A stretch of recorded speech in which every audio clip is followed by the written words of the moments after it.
Bienvenido al curso Cómo hacer y exponer una clase o un sermón.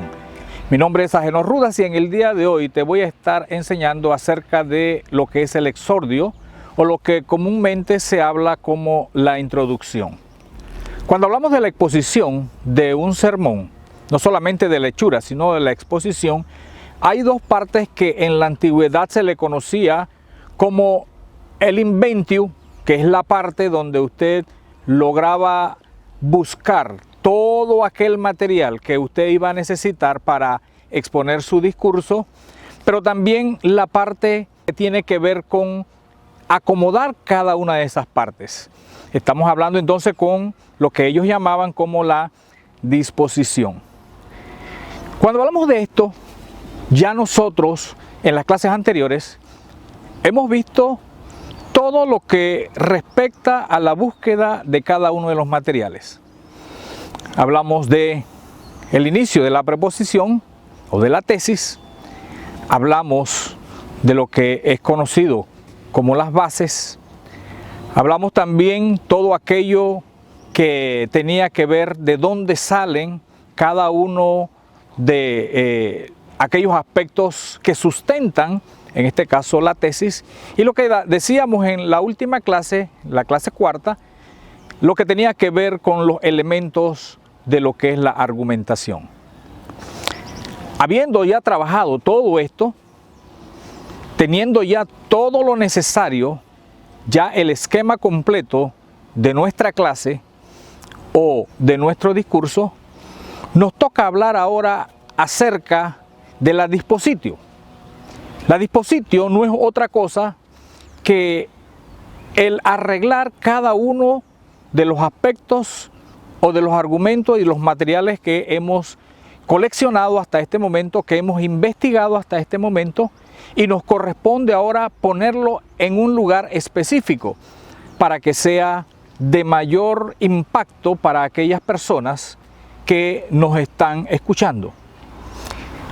Cuando ya tenemos esto, nos corresponde ahora hablar de esa parte que se llama la introducción, que los antiguos llamaban también lo que es el exordio. Esta es la última parte del discurso de la clase que realmente usted hace. Así que cuando hablamos de el exordio o cuando hablamos de la introducción, estamos hablando de aquellas primeras palabras que usted utiliza para poder llevar adelante ese discurso. En otras palabras, pasar del silencio o pasar de la nada a aquella parte de acción que es el comunicarse con las personas. Antiguamente simplemente se nos decía, y así lo aprendimos, que usted necesitaba una introducción. Pero la pregunta importante es, ¿cuáles son las partes de la introducción? ¿Cuáles son las partes del exordio? El exordio tiene algunas partes fundamentales, como en primera instancia, aquellas palabras que usted va a utilizar para presentarse ante el público. Usted tiene que utilizar algunas palabras importantes y no simplemente decir buenos días, aquí estamos, mi nombre es esto, sino que usted tiene que utilizar algunas oraciones que sean impactantes, fundamental, que manifiesten que lo que usted va a decir en ese momento es de suma importancia y es impactante. Normalmente, sí, usted en primera instancia puede utilizar la frase común, buenos días, buenas tardes, buenas noches.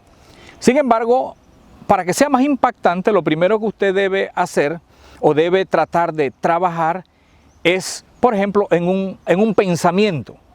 Usted puede citar el pensamiento de un determinado autor, una frase importante de la escritura que tenga que ver con lo que usted está señalando, o usted puede introducirse a través de una pregunta que tenga una relación con su tema y lo que lo va a llevar a su público inmediatamente a funcionar o hacer que funcione su mente.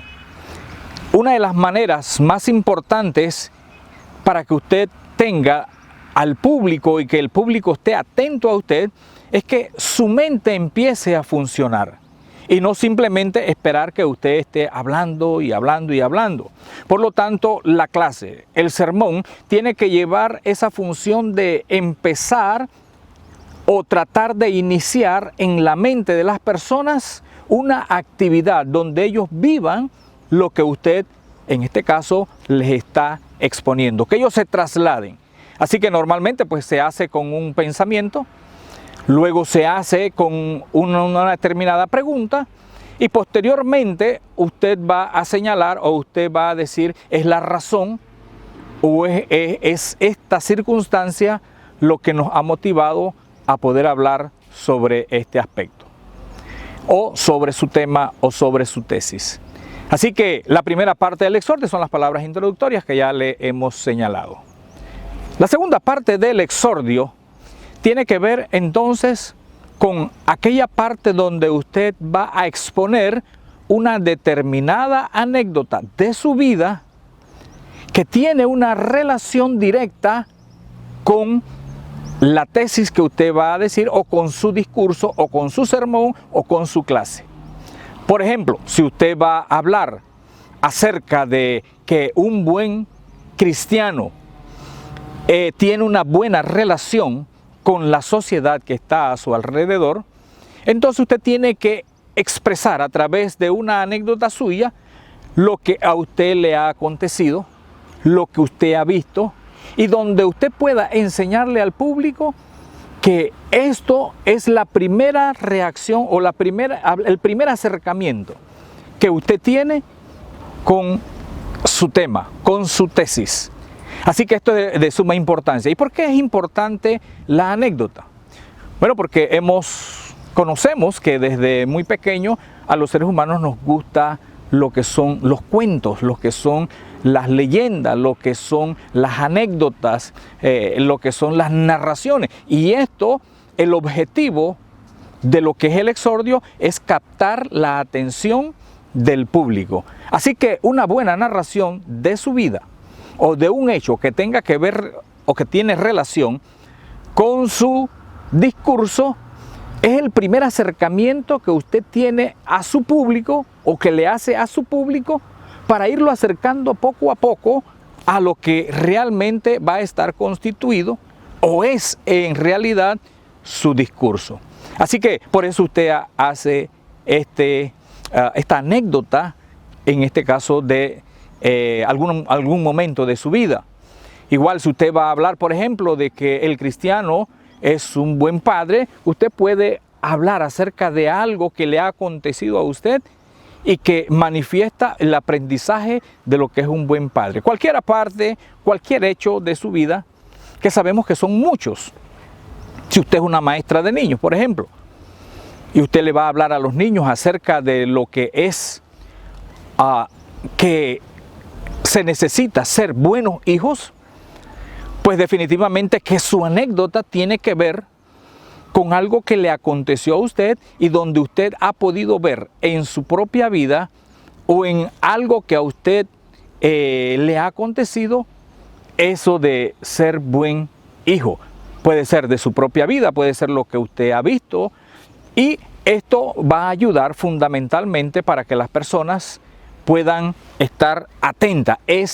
Recuerde, ese es el objetivo del exordio. Así que ya tenemos el segundo aspecto o la segunda parte de lo que es la introducción, las palabras introductorias, y lo segundo que usted tiene que señalar es un aspecto de su vida, una anécdota de su vida que tenga una relación con lo que es el discurso, la clase o el sermón que usted va a llevar. El tercer aspecto que debe contener una introducción es cuando usted enseña, le señala a su público las cosas que usted va a tocar. Es lo que normalmente se le conoce como la preargumentación. O sea, antes de argumentar, antes de desarrollar los argumentos, que ya lo vimos en la clase anterior, lo que usted va a hacer en esta parte de la introducción es decir, vamos a tocar tal aspecto, tal como lo veíamos en el ejemplo que señalábamos la clase pasada.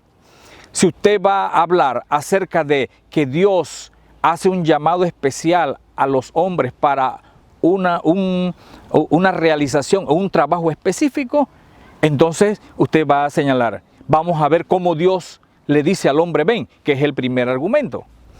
Vamos a ver qué es la reacción. Vamos a ver también dónde se encuentra el hombre cuando Dios lo llama. Esto es señalar de antemano los argumentos que ya usted sacó. Mire, por esa razón el exordio o la introducción es lo último que se hace. Porque usted necesita saber cuáles son sus argumentos para luego decir en el exordio y la introducción qué cosas usted va a tocar. Significa que ya usted tiene una dirección específica y usted tiene en su mente aquellas cosas que usted va a enseñar. Mire, no se necesita entonces tenerlo escrito para poder determinar qué cosas usted va a señalar o qué cosas usted va a decir. Eso es lo que se llama preargumentación. El objetivo fundamental de esta parte de la introducción no es otra cosa que tomar a su público, tomarlos de la mano, hablando metafóricamente, y llevarlos por la ruta que usted va a seguir, lo que va a hacer posible que ellos en el transcurso de su clase o en el transcurso de su predicación no estén tratando de adivinar lo que usted le está enseñando, sino que ellos ya saben. Mire, en esta segunda aproximación de su público a su tema, a su discurso, a su clase. Y esto se hace precisamente por medio de la preargumentación, decirle por aquí vamos. Esta parte es como cuando nosotros queremos ir a un determinado lugar, no sabemos dónde vamos, pero cuando nosotros se nos dice o cuando nosotros tenemos un mapa, ya entonces vamos con más tranquilidad. Sabemos hacia dónde vamos, sabemos a dónde vamos a llegar. Y es exactamente lo que debe constituirse o la razón de una introducción. Decirle a nuestro público, decirle a nuestros niños, decirle a la iglesia o decirle a cualquiera que sea nuestro público cuáles son los lugares a donde nosotros vamos a ir para que ellos estén preparados, para que ellos puedan entender mejor qué es lo que usted está diciendo y hacia dónde usted quiere llegar. Es lo que se le conoce como la preargumentación. Posteriormente usted los va a desarrollar. Pero mire, tenemos entonces ya el segundo acercamiento hacia su discurso. La introducción en realidad no es el discurso, no forma parte del discurso, pero es la aproximación y la parte esencial que hace posible que su público pueda, en este caso, acercarse a usted, pueda prestarle la atención. Entonces tenemos la palabra introductoria, tenemos la anécdota, tenemos la preargumentación. El cuarto aspecto que nosotros debemos, en este caso, señalar es su tesis. Aquí se menciona su tesis. Después de decir, vamos a hablar acerca del llamamiento de Dios, cómo se hace, después vamos a ver dónde está el hombre cuando Dios lo llama, la circunstancia en la cual se encuentra el hombre, y luego vamos a tratar de ver cuál en sí es el trabajo o la asignación que nos hace Dios. Entonces vamos a llegar a la conclusión de que Dios nos llama a los hombres para una labor específica. Mire que allí está entonces la proposición, allí está la tesis. Allí entonces es el momento ahora de poder decirle al público, a esto es donde yo voy a llegar. Y lo que nos lleva entonces a nosotros a preguntarnos, bueno, ¿la tesis es lo mismo que la conclusión? Pues sí, realmente es lo mismo. Porque cuando usted le dice al público, yo voy a llegar a esta verdad que Dios llama a los hombres con un propósito específico, eso es a la conclusión donde usted va a llegar.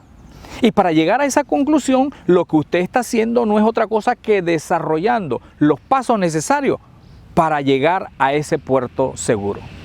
Pero cuando usted a esta conclusión le llama la tesis, entonces lo que usted está diciendo es, yo voy a probar que Dios llama a los hombres con un objetivo específico y lo voy a probar por medio de la argumentación. Hemos señalado a través de estas clases que jamás nosotros vamos a poder convencer a otras personas con nuestras opiniones. Solo se convence a los hombres por medio de argumentos. Y de un solo argumento, o sea, de una sola tesis, de una sola verdad. Hay muchas cosas que nosotros podemos enseñar. Pero cada vez que usted va a hablar a un determinado público, usted debe tener solamente una sola tesis. Porque esa verdad debe quedar plasmada en la mente de nuestros oidores o de nuestros receptores.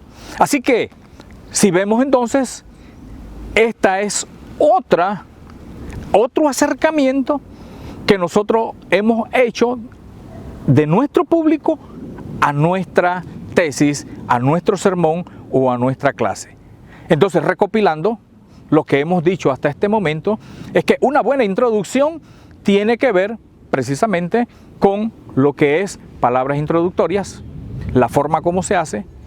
2, tiene que ver con lo que es una anécdota que tenga relación con el texto, que tenga relación con el tema que vamos a desarrollar o la tesis que vamos a desarrollar.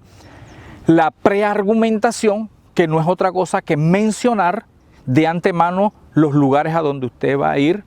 Y la tesis, que usted va a señalar que es a esa verdad donde usted se dispone llegar, probándolo con los argumentos que usted, como vimos la última clase, va a desarrollar.